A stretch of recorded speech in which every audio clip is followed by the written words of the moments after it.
નમસ્કાર દોસ્તો, સ્વાગત છે આપ સર્વનું તમારી પોતાની YouTube channel ocean coaching classes પર। મિત્રો, આજે આપણે ધોરણ 4ના અંગ્રેજી વિષયની જે દ્વિતીય સત્રાંત પરીક્ષા 2025 આવી રહી છે, તારીખ 15/4/2025ને મંગળવારના રોજ જે અંગ્રેજી વિષયનું પ્રશ્નપત્ર છે તેનું મોસ્ટ આઈએમપી પ્રશ્નપત્ર આપણે આ વિડીયોની અંદર જોવાના છે। આ પ્રશ્નપત્ર કુલ 40 ગુણનું રહેશે અને જે પરીક્ષાની અંદર પૂછાય એવા મોટા ભાગના પ્રશ્નો આપણે આની અંદર લીધેલા છે। મિત્રો, ધોરણ 4ના દરેક વિષયના જે દ્વિતીય સત્રાંત પરીક્ષા 2025 છે તેના મોસ્ટ આઈએમપી પ્રશ્નપત્ર જે છે તે આપણી ચેનલ ઉપર મુકાઈ ચૂક્યા છે, વિડીયો અને પીડીએફ બંને ફોર્મેટમાં। તો દરેક વિદ્યાર્થીઓએ અવશ્ય આ પીડીએફ મેળવી અને તેનો અભ્યાસ કરી લેવો। પીડીએફ મેળવવા માટેની લિંક તમને નીચે ડિસ્ક્રિપ્શન બોક્સની અંદર મળી જશે અને સાથે સાથે આપણા વોટ્સઅપ ગ્રુપમાં પણ જોડાઈ જજો, જેથી કરીને આવનારા તમામ વિડીયો અને પીડીએફની લિંક પણ તમને વોટ્સઅપ પર પ્રાપ્ત થતી રહે। ચાલો દોસ્તો, તો શરૂ કરીએ આપણે ધોરણ 4 વિષય અંગ્રેજી દ્વિતીય સત્રાંત પરીક્ષા 2025નું 15/4/2025ને મંગળવારના રોજનું 40 ગુણનું મોસ્ટ આઈએમપી પ્રશ્નપત્ર। પ્રશ્ન નંબર 1, કાઉન્સમાં આપેલા વિકલ્પનો ઉપયોગ કરી સંવાદ પૂર્ણ કરો, જેના કુલ 4 માર્ક છે। તો જો passed, you are welcome, good morning, congratulation. Reena says good morning, તો Kavya says good morning. Reena says you look happy today, તો Kavya says yes I passed English examination. Reena says congratulations, Kavya says thanks a lot dear, Reena says you are welcome. ચાલો, ત્યાર પછી તમારા માટે ખાસ મહત્વની સૂચના છે મિત્રો, ધોરણ 3થી 8ની જે દ્વિતીય સત્રાંત પરીક્ષા 2025 છે ને તેના માટે ખાસ ઉપયોગી એવા મોસ્ટ આઈએમપી પ્રશ્નપત્ર અને મોસ્ટ આઈએમપી અસાઇનમેન્ટ આપણે તૈયાર કરેલા છે। તમારા ગયા વર્ષની જે પ્રશ્નપત્ર છે, ગયા વર્ષના પ્રશ્નપત્રો, એકમ કસોટીઓ, અધ્યયન નિષ્પત્તિઓ અને તમારું જે બ્લુ પ્રિન્ટ છે તેના આધારે આપણે તૈયાર કરેલા છે, જે પરીક્ષાની અંદર પૂછાય તેવા મોસ્ટ આઈએમપી પ્રશ્નો વીણીને આપણે આ પ્રશ્નપત્ર અને અસાઇનમેન્ટની અંદર મૂકેલા છે। તો જરૂરથી આ રેડી ટુ પ્રિન્ટ પ્રશ્નપત્ર અને તેમનું સોલ્યુશન અને અસાઇનમેન્ટ જે છે તે મેળવી લેજો। કિંમતો તમને અહીં આપેલી છે। સાથે સાથે જો તમે તમારી શાળા, ક્લાસીસ કે સંસ્થાના નામ અને લોગો સાથે આ પ્રશ્નપત્ર મેળવવા માંગતા હોય તો એ પણ ઉપલબ્ધ છે, જેની કિંમત પણ અહીંયા આપેલી છે। મિત્રો, અહીંયા કોન્ટેક્ટ નંબર આપેલો છે 7046222254, ફોન નંબર સેવ કરી લેજો અને આજે જ પ્રશ્નપત્ર અને અસાઇનમેન્ટ મેળવી અને આ દ્વિતીય સત્રાંત પરીક્ષાની તૈયારી શરૂ કરી દેજો। પરીક્ષાની તૈયારી માટે તમને ખૂબ જ ઉપયોગી સાબિત થશે। પ્રશ્ન નંબર 2, અર્થપૂર્ણ શબ્દ બનાવો। તો એમાં જો SAFETY, તો આમાં જે લાલ અક્ષર જે છે ને આપણે જાતે લખવાના છે। ફર્સ્ટ FIRST, પછી છે હેપીનો સ્પેલિંગ તો HAPPY અને ત્યાર પછી છે સ્મોલનો સ્પેલિંગ SMALL।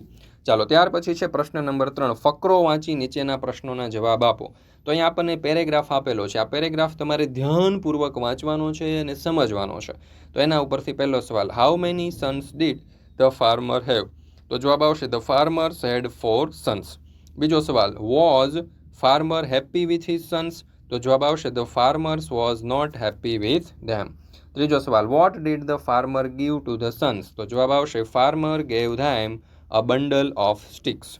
ત્યાર પછી છે પ્રશ્ન નંબર 4, નીચે આપેલા વાક્યનું સુંદર અક્ષરે લેખન કરો। તો વાંચવાના છે, સમજવાના છે અને એકદમ કોઈ પણ પ્રકારની ભૂલ ન થાય રીતે લખવાનું છે। જો, હેલો, આઈ એમ હેતલ। બીજું, હાય, હાઉ આર યુ? ત્રીજું, આઈ એમ ફાઇન। ચોથું છે વાવ, વિચ એક્શન સોંગ ટીચર? ચાલો, ત્યાર પછી જોઈએ પ્રશ્ન નંબર 5, કાઉન્સમાં આપેલા શબ્દનો ઉપયોગ કરી 3 વાક્યમાં વર્ણન કરો, કોઈ પણ એક, જેના કુલ 3 માર્ક છે। તો જો લેગ, મિલ્ક અને ડોમેસ્ટિક આપ્યું છે અને આપણે કાઉ ઉપરથી 3 વાક્ય બનાવવાના છે। તો બનશે a cow is a domestic animal. બીજું વાક્ય, અ કાઉ ગિવ્સ અસ મિલ્ક। ત્રીજું વાક્ય, કાઉ હેઝ અ 4 લેગ્સ। ચાલો, પછી આપણને આપ્યું છે બીક, વિંગ્સ અને લેગ્સ। તો કીવી ઉપરથી બનાવવાનું છે। The kiwi has a short legs, the kiwi has a long beak, the kiwi is a funny bird because it has no wings and it has no tail. ચાલો, ત્યાર પછી છે પ્રશ્ન નંબર 6, કાઉન્સમાંથી યોગ્ય વિકલ્પ પસંદ કરી ખાલી જગ્યા પૂરો, જેના કુલ 4 માર્ક છે। પહેલું, ખાલી જગ્યા મેક સ્પોર્ટ્સ ઓફ ક્લે। તો અહીંયા જવાબ આવશે વુ। ખાલી જગ્યા ઇઝ પ્રકાશ ડુઈંગ, પ્રકાશ શું કરી રહ્યો છે? તો વોટ, શું કરી રહ્યો છે એટલે વોટ। ખાલી જગ્યા ઇઝ એન એપલ, તો વેર ઇઝ એન એપલ, સફરજન ક્યાં છે? ચોથું, ખાલી જગ્યા is a Ramanbhai doing, Ramanbhai શું કરી રહ્યા છે? તો વોટ ઇઝ રમણભાઈ ડુઈંગ। ત્યાર પછી છે પ્રશ્ન નંબર 7, નીચેની ખાલી જગ્યાઓ પૂરો, જેના કુલ 4 માર્ક છે। પહેલું, મહેશ ઇઝ અ બોય, ખાલી જગ્યા લાઇક્સ જલેબી, તો જવાબ આવશે હી। આઈ ખાલી જગ્યા રાજ, તો અહીંયા જવાબ આવશે એમ। ધીસ ઇઝ ખાલી જગ્યા સ્કૂલ, તો જવાબ આવશે અવર। અને ચોથું, Anita is a teacher, this is ખાલી જગ્યા ક્લાસરૂમ, તો જવાબ આવશે હર। ત્યાર પછી છે પ્રશ્ન નંબર 8, કાઉન્સમાં આપેલ શબ્દનો ઉપયોગ કરી ખાલી જગ્યા પૂરો। તો હી ઇઝ ટોલ ખાલી જગ્યા ક્લેવર. બટ ઓર કે એન્ડ તો અહીંયા જવાબ આવશે ઓર. અ લીફ ફેલ ખાલી જગ્યા ધ રેબિટ તો અહીંયા જવાબ આવશે ઓન. ત્રીજું ધ લાયન કેમ ખાલી જગ્યા ધ ટ્રી તો જવાબ આવશે નિયર. ત્યાર પછી છે પ્રશ્ન નંબર 9. આપેલ કોષ્ટકના આધારે ઉદાહરણ મુજબ વાક્ય બનાવો જેના કુલ 4 માર્ક છે. તો જુઓ, Jahnavi was at the bus station at 10 AM yesterday. Jayesh was in the garden at 5 PM yesterday. Prakash was at the shop at 9 AM yesterday. Rudra was at the cinema at 7 PM yesterday. ત્યાર પછી છે પ્રશ્ન number 10. આપેલા શબ્દોના વિરુદ્ધાર્થી શબ્દ લખો જેના કુલ 4 mark છે. તો DOWN ડાઉન એટલે કે નીચે, એનું વિરુદ્ધાર્થી થશે UP અપ. ગો એટલે ઉપર, ગો એટલે જવું, બરાબર, એનું વિરુદ્ધાર્થી થશે સ્ટોપ, STOP સ્ટોપ એટલે કે ઊભા રહો. ત્યાર પછી છે લેફ્ટ, એનું વિરુદ્ધાર્થી થશે રાઇટ, RIGHT રાઇટ, અને સ્લો એનું વિરુદ્ધાર્થી થશે FAST ફાસ્ટ. મિત્રો, અહીંયા આપણે આજે ધોરણ 4નું અંગ્રેજી વિષયનું દ્વિતીય સત્રાંત પરીક્ષા 2025નું આજે મોસ્ટ IMP પ્રશ્નપત્ર છે તે પૂર્ણ કરીએ છીએ. ફરી મળીશું મિત્રો આપણે ધોરણ 4ના બીજા એક વિષયના મોસ્ટ IMP પ્રશ્નપત્રના સંપૂર્ણ સોલ્યુશન સાથે.